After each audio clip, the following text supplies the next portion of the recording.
Hi there. I'm the Decluttered Homemaker, and I genuinely love the kind of mindset shifts that make home life feel lighter.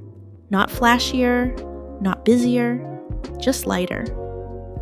I know every home has its own rhythm, some slow, some hectic, some caught in between. But whatever stage we're in, I think most of us are just looking for a bit of calm. A way to feel like we're not constantly playing catch-up in our own space. That's why today I want to share a handful of mental shifts and simple rules that truly changed how I approach decluttering. These aren't big makeovers, they're small ways of thinking that made my home and my head feel a whole lot clearer. I used to think the answer was more effort, more time, more storage bins. But what I really needed was less.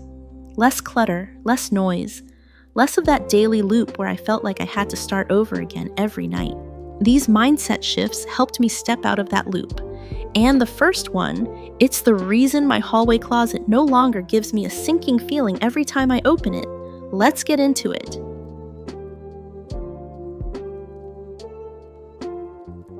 Let's start with tip number 1, and honestly, this one changed everything for me once I saw it clearly.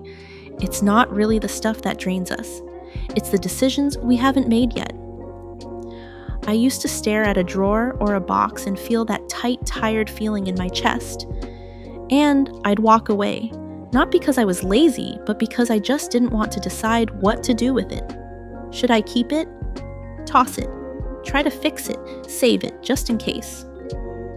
Most of the clutter in our homes isn't a mess. It's an emotional limbo. It's items that are waiting for a decision we've been avoiding. So here's the shift. Instead of looking at clutter like a big cleanup, look at it as unfinished conversations. One by one, just ask, why is this still here? Is it waiting for something? Or is it time to let it go? For me, it was a canvas tote bag stuffed under the bed. I had dragged it through 3 homes, never opened it, just moved it. One day, I finally dumped it out. Inside phone cases, I didn't use cords for electronics. I no longer owned old receipts manuals. I wasn't keeping these things. I was just avoiding the moment I had to deal with them. And when I finally did, I didn't feel productive. I felt peaceful. Because that bag, that one little tote, had been draining more mental energy than I realized. So if something in your home is making you feel stuck, ask yourself, is this a storage problem or a decision I've been avoiding? You know what's funny? Once I started paying attention to why I was keeping things, I began noticing how many little decluttering hacks I'd saved online but never actually tried. And when I finally tested a few of them, let's just say half my clutter disappeared before I even noticed. If you've ever wondered which of those trending hacks actually work, you're going to want to catch the next video. Trust me, that one might just change how you clear a drawer forever. Let's move to tip number 2 and talk about why we hold on to things even when we know we don't love them.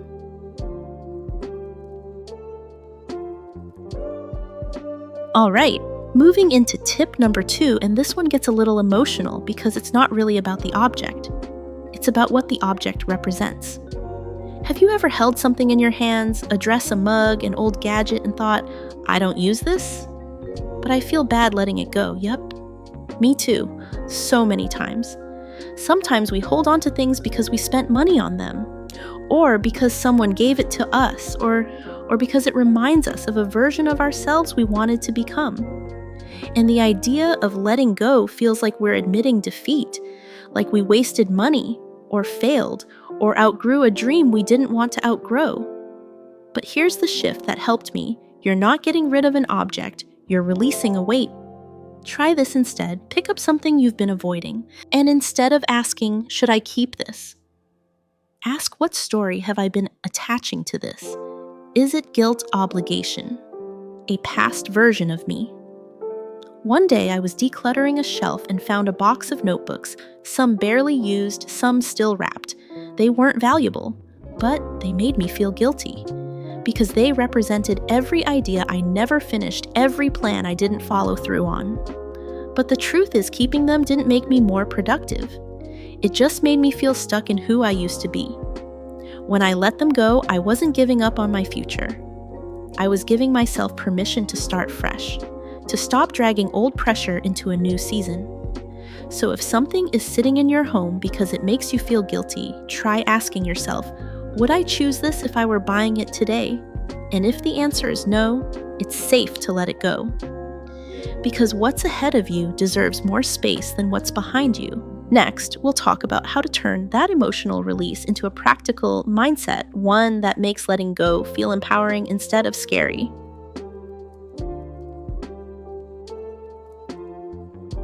Now for tip number 3, and it's a game changer if you ever find yourself holding something and thinking, I don't know. That I don't know is where so many of us get stuck. We freeze in indecision, not because the item is useful, but because the question we're asking isn't helping. We keep asking, should I keep this? But that's a weak question. It puts the pressure on you to justify keeping or tossing with no clear direction. Here's the shift. Ask questions that move you forward, not keep you stuck. Try asking, would I buy this again today? Does this support the life I'm building now? Would the future me thank me for keeping this? These questions don't dig into guilt. They cut through it. They help you focus on who you're becoming, not what you're afraid to lose. One time I was sorting through scarves. Nothing fancy, just a drawer full of maybe I'll wear this items. But when I asked myself, would I pack this if I had to leave town tomorrow, only 3 made the cut. That one question cleared the whole drawer, no stress, no guilt. So next time you're holding something and feel that tug of, I should probably keep this, pause. Don't go back to should I switch the question, because clarity doesn't come from asking the same thing over and over. It comes from asking better things. In the next tip, I'll show you how to make those clear decisions even easier by keeping the daily effort tiny and totally doable.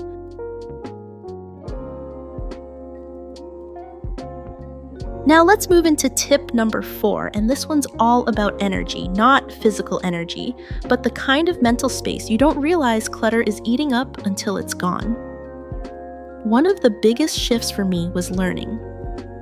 This decluttering isn't just about removing stuff, it's about making space for what's next. Most of us declutter from a place of guilt or pressure. I need to get rid of this, I should be more organized. But what if we flipped that?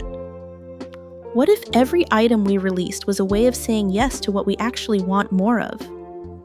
When I started asking, what do I want this room to feel like instead of, what do I need to clean up? Everything changed. I stopped just purging. I started curating. I made space on my nightstand not to be tidy, but to make room for my books. I cleared a corner in my kitchen not for aesthetics, but because I wanted space to prep fresh food again. And here's what surprised me. The more space I made, the easier it became to believe that more good things were coming.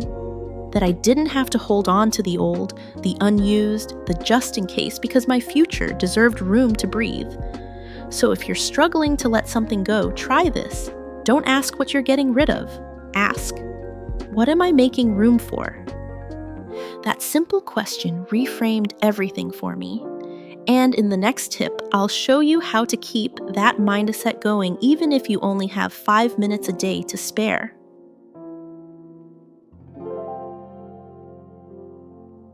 And now, tip number 5 is where things finally stop feeling like a project and start becoming a rhythm. One reason decluttering can feel so overwhelming is because we treat it like an event. A massive clean out, a someday task, and then when we do have time, it feels too big to even start.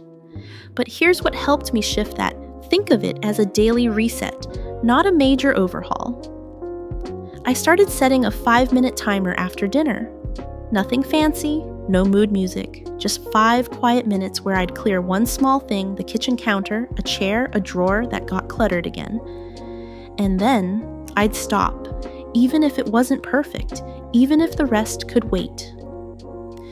That tiny habit gave me 2 things, a sense of movement, I was doing something even if it was small, and more importantly, a way to end the day feeling like I'd closed a loop. Because honestly, so much of the heaviness we feel at home isn't from mess. It's from feeling like everything's half done all the time. So if you're tired of the all or nothing energy around decluttering, start with 5 minutes. Pick one surface, set a timer, and just reset that space. The more you do that, the less your home feels like a to-do list, and the more it starts to feel like a soft place to land. And speaking of soft, the next tip is about raising your standards not to chase perfection, but to protect your peace.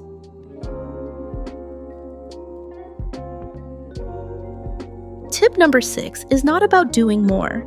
It's about deciding what you no longer want to tolerate.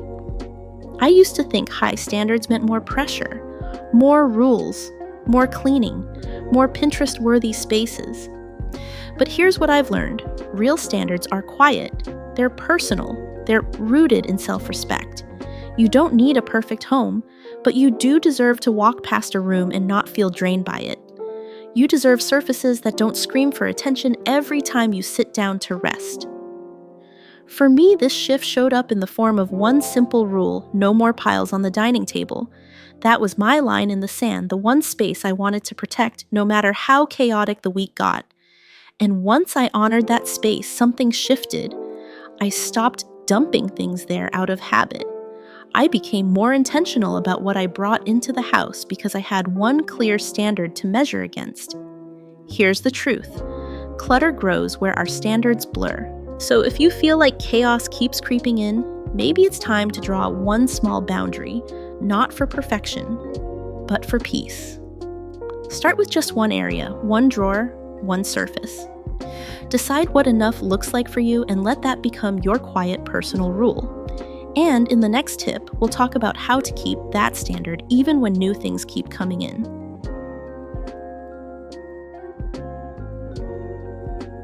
Let me walk you through tip number 7. It's the one habit that quietly keeps clutter from creeping back in. You know that feeling when things slowly start piling up again even after a big clear out. It's frustrating, not because we're messy, but because stuff keeps arriving. Packages, gifts, freebies, impulse buys, and unless we're being intentional, those things find permanent homes before we realize what they're replacing. That's where this rule comes in. For every new thing that comes into your home, one thing needs to leave. It sounds simple, but it works. If I buy a new cardigan, I let go of the one I keep skipping over. If my kid brings home another art project, we choose an old one to recycle or archive.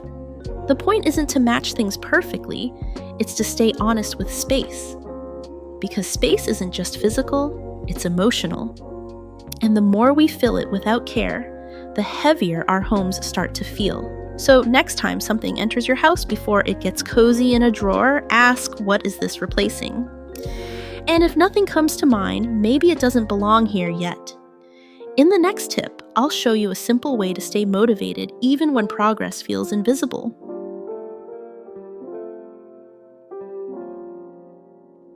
Let's take a moment for tip number 8, because if you've ever felt like your progress doesn't count unless it's dramatic, this one's for you. Here's the truth, most of us have done way more than we give ourselves credit for. But because it didn't look Pinterest-worthy before and after, we brushed it off. We move a stack, clear a shelf, toss a few things, and then 5 minutes later, life happens and it's like it never got done. But what if we stopped measuring success by how long it lasted and started celebrating the fact that we showed up? Try this. Next time you clear a surface or empty a drawer, pause, snap a quick photo, or just take a deep breath and say out loud, "That felt good." It might sound silly, but that small moment of recognition rewires how your brain sees the work. It tells your body, I'm moving forward. Not perfectly, not permanently, but intentionally. I keep a folder in my phone called Proof. It's where I drop those tiny wins. Not to impress anyone, just to remind myself that this work matters even when no one sees it.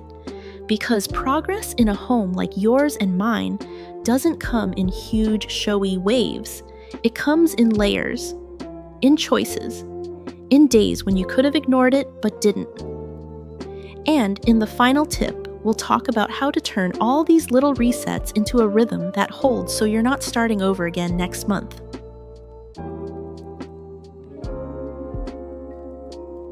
Here's tip number 9, and it's more personal than practical, but it makes all the difference. Your home doesn't have to look like anyone else's, but it should look like you, the you that you're becoming, not the version you've outgrown.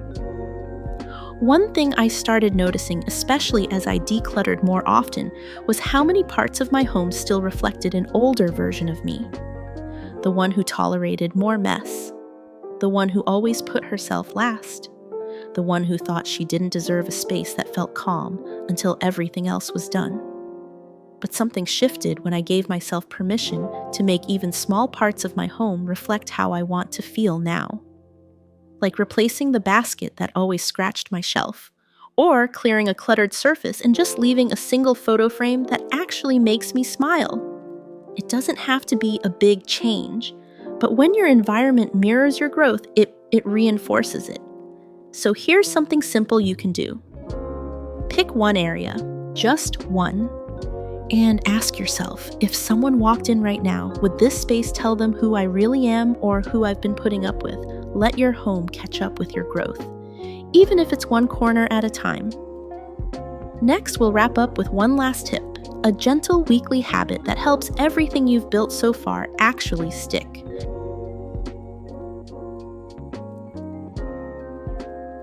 Let's close with tip number 10, and this one has quietly saved me more than any other habit. Instead of chasing the impossible perfectly clean house, I started doing something simple. I pick one moment every week to reset just 1 or 2 zones in my home. Not clean it top to bottom, not reorganize every drawer, just a reset. A quiet reset that says, I care about this space and I want to keep it light. For me, that moment is usually Sunday afternoon just before dinner. I'll clear the kitchen counters, wipe down the table, fold the throws back onto the couch. Nothing fancy, just signals to my future self. We're starting the week calm, not catching up. And some weeks it doesn't happen. Life happens. But even doing it 2 or 3 weeks in a row made my whole home feel easier to live in, like I was no longer always in catch-up mode. Because here's the truth, a home that stays light isn't made in one deep clean session. It's made in the small kind pauses we give ourselves along the way. Now, speaking of tiny habits that actually work, tomorrow's video is a fun one. I tested a bunch of viral decluttering hacks, and let's just say some of them completely flopped, but 1 or 2 total game changers. So if you're curious which ones are actually worth trying, you'll want to come back for that. Trust me, I was shocked by what worked.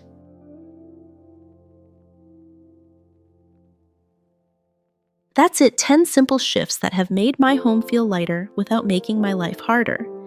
If your head's been spinning and your to-do list never ends, just start with one drawer, one decision, one little breath of space. If this video helped at all, hit like or subscribe just so I know what truly makes your day feel a little bit lighter. And by the way, tomorrow's video is something I'm genuinely excited to share. I tried out some of the most popular quick declutter tricks I've seen all over the internet. And let's just say half of my clutter disappeared faster than I expected. If you've ever wondered what actually works, don't miss it.